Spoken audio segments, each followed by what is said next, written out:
भूमनपुर नामक एक गांव में राजू नामक एक धोबी और उसकी बेटी रेखा रहते थे। हर रोज वो दोनों गांव के लोगों के कपड़े को धोने नदी के किनारे जाते थे। वहां वो कपड़े धो के सुखाते थे और तब सूखे हुए कपड़ों को उनके घर ले जाते थे। राजू उन कपड़ों को इस्त्री करता था और रेखा इस्त्री किए हुए कपड़ों को तय करती थी। तब जिनको जो कपड़े लौटाना है उन्हें अलग अलग जमा करती थी। ऐसे हर दिन वो मेहनत करके पैसे कमाते थे और ऐसे ही कुछ दिन बीत जाते हैं। एक दिन नदी के किनारे जब राजू अपनी बेटी के साथ कपड़े धो रहा था, तब एक भूत उन्हें देखना शुरू करती है।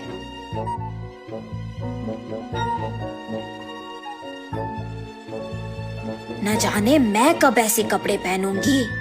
ऐसे उन कपड़ों के पास जाकर उन्हें पकड़ने की कोशिश करती है, लेकिन उन्हें पकड़ नहीं पाती है। तब क्या मैं इस कारण इन कपड़ों को पकड़ नहीं पा रही हूँ कि मैं एक भूत हूँ? ऐसे सोचकर राजू की बेटी रेखा की ओर देखती है। बिना कुछ सोचे समझे उसके अंदर घुस जाती है। घुसने के तुरंत बाद लाल लहंगा और जैकेट मौजूद जगह को भाग के जाती है और हाथों में कपड़ों को पकड़ के बहुत खुश हो जाती है। बेटी को ऐसे अजीब तरह से पेश आते देख राजू कहता है, हाँ क्या हुआ तुम्हें रेखा? वहाँ खड़ी हो, बहुत सारा काम है, चलो। लेकिन रेखा में भूत घुसने के कारण वो कुछ नहीं कहती है। तब राजू उसके पास जाता है। रेखा गुस्से से अपने पिता की ओर बड़ी आंखों से और लंबी नाखून के साथ देखती है। उसे ऐसे देख उसके पिता डर जाते हैं। पापा, मुझे ये अच्छा लगा है और मैं यही पहनूंगी, ऐसे कह के वहाँ से चली जाती है। रेखा को ऐसे देख उसके पिता डर डर के घर धीरे से सारे कपड़े लेके पहुँचते हैं। तब तक रेखा वहाँ उसको जो कपड़े पसंद आए वो सारे पहन के तैयार होती है। अपने आप को वो सुंदर कपड़े पहने हुए आईने में देख बहुत खुश हो जाती है। हम सबको वो दिखने में रेखा थी, मगर उसको उसकी असली रूप एक भूत के ही रूप में दिखती थी। और ऐसे ही हर रोज आए हुए कपड़ों में अपने पसंदीदा कपड़े चुनकर उन्हें पहन के तैयार होके अपने आप को आईने में देख खुश होती थी। दिन प्रतिदिन उसका तैयार होने की चाहत बढ़ती जाती है। राक्षस की तरह अपनी बेटी का व्यवहार देख राजू परेशान होता था, मगर अपनी बेटी की सच्चाई को किसी से कह भी नहीं पाता था, और अगर कहा भी तो वो ये सोच के डर जाता था कि उसका नतीजा क्या होगा। एक दिन जब गांव के जमींदार राजू को धोने के लिए कपड़े लेने के लिए बुलाते हैं, तो राजू वहां जाता है। कपड़े लेके जब राजू वापस घर पहुंचता है तो सारे कपड़े बाहर निकालता है। तब रेखा उन कपड़ों के पास आके उसमें पीले रंग लहंगा और लाल जैकेट लेके वहां से चली जाती है। जब राजू को कपड़े लौटाने का समय आया तो वो देखता है कि उसमें पीली लहंगा और लाल जैकेट नहीं है। तब वो सोचता है कि जरूर ये रेखा के ही पास होगा। रेखा के कमरे में जाके देखने पर वो उन्हीं कपड़ों में तैयार होके आईने के सामने खड़े होके अपने आप को देखते ही रहती है।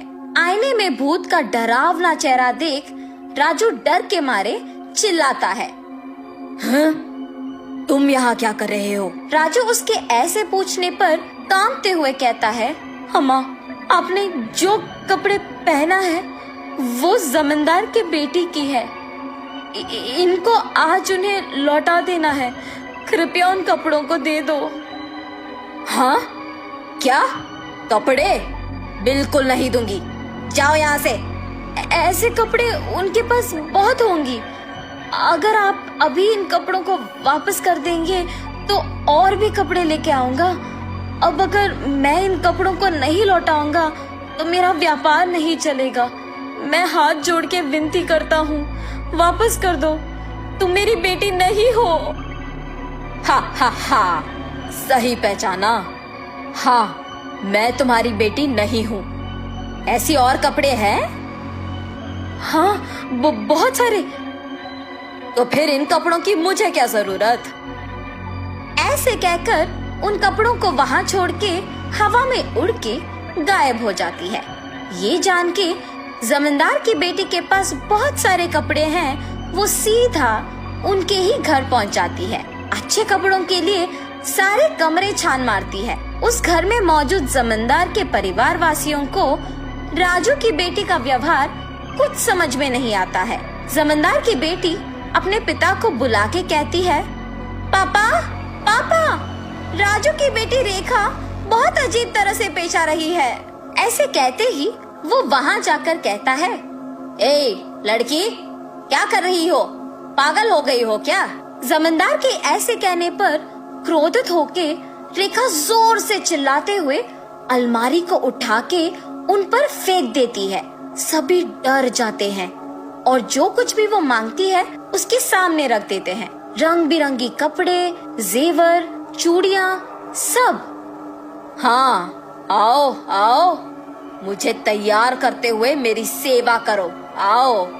सभी डर के मारे उसके आदेश का पालन करते हैं। उसे तैयार करके उसके सामने ही एक बड़ा आईना भी रखते हैं और सभी उसके पास नीचे बैठ जाते हैं। तभी उसके पिता राजू कपड़ों के साथ जमींदार के घर पहुंचता है। राजू को देख जमींदार गुस्सा होके उस पे चिल्लाने लगता है। वो देख रेखा उसकी शक्तियों का उपयोग करके जमींदार को नीचे गिराती है। क्रोध में पागल होकर सारा सामान जोर जोर से नीचे गिराती रहती है। वहाँ मौजूद सभी को एकदम डरा देती है।